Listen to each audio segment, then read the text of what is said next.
How do you measure the weight of a man's life? The Bible makes it clear that our lives are missed, that we're here for just a little time, and then we vanish. But our passage through this life makes an impact. Like the ripples of a stone thrown into a pond, it goes on, and a big life makes big ripples. We've heard today about the man that our father was. You've heard about Ben Sheldon. I want to come up this morning and talk about Dad. He was in our house. He was just Dad, and then later he was Grandpa. You know, being a dad has a way of exposing your weaknesses. He may have lived a big life. He had a big impact on many. But for us, for you, he was your husband. For us, he was Dad. And I know that it was a challenge for him to be the father that his children deserved. And I guess if I'm honest, it was a challenge for us to be the children our father deserved.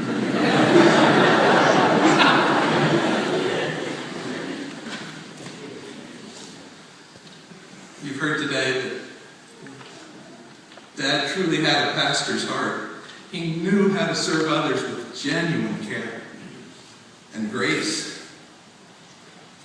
But when Dad was sick, a totally different person emerged. It's extraordinary to see how a bad cold or the touch of a flu could turn a grown man into the biggest, neediest baby in the whole world.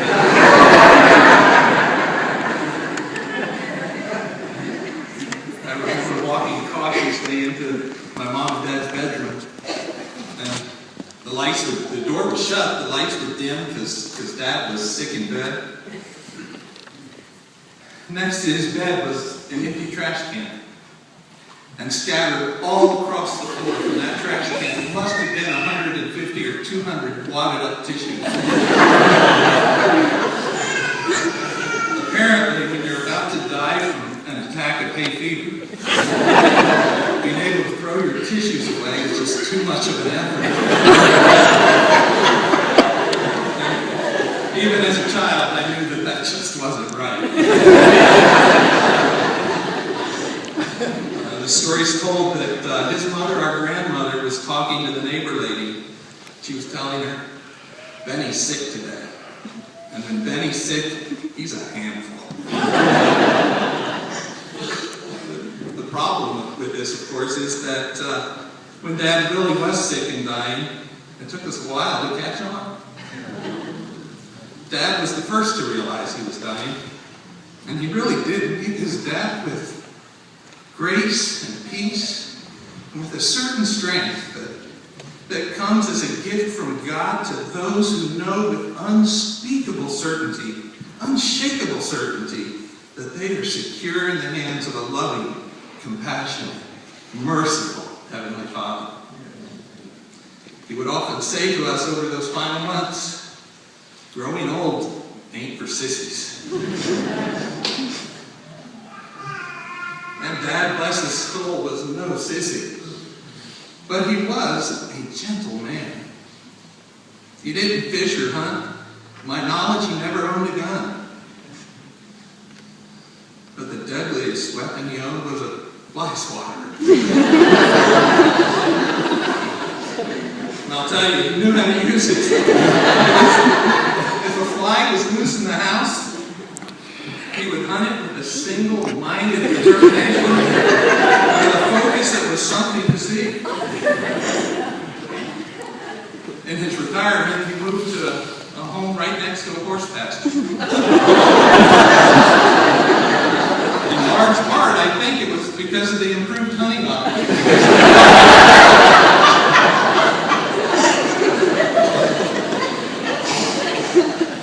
But again, in his dying days, as he lay almost completely immobilized, hardly even able to speak, he still found strength to direct his granddaughter how to catch that fly and destroy it.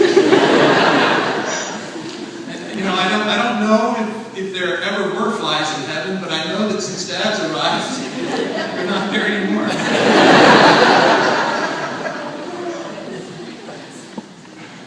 But, I've thought a lot about what I can say about our Father, about the ripples that he made as he passed through his life, as he passed through our family's life. I could stand here today and tell you about our Father's courage. You've heard that. Courage to stand for righteousness and truth. Or his perseverance, and you heard that. His perseverance in the face of long odds. He never gave up. His gentleness, his generous giving heart. But instead, I want to try and measure my dad's life in just a few short numbers. 1, 7, 37, 4. 1 wife. Dad and Mom met as missionaries at a missionary training conference. 2 weeks later, he was on a boat headed for Korea, as you heard. Mom was preparing to leave for Africa. They wrote letters, and soon that trade took place that Lou referred to. And Mom got on a plane flying from Africa to Korea to marry a man she hardly knew. She confessed in a moment of weakness that she woke up that next morning and thought, I've made the biggest mistake.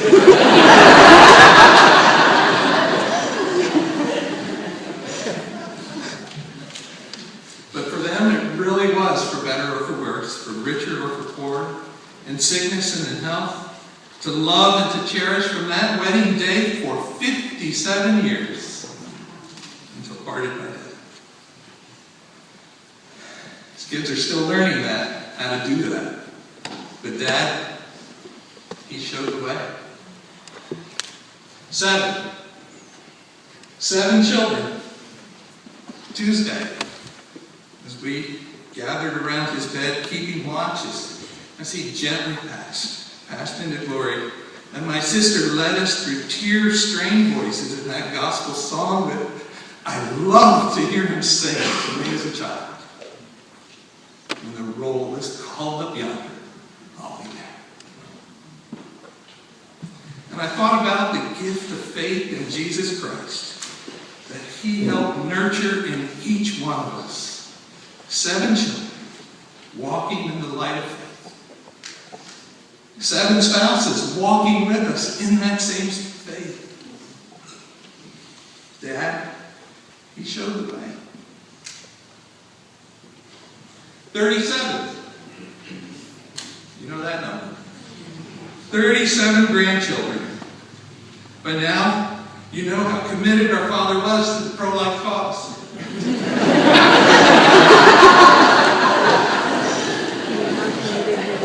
And he worked tirelessly to save the unborn children.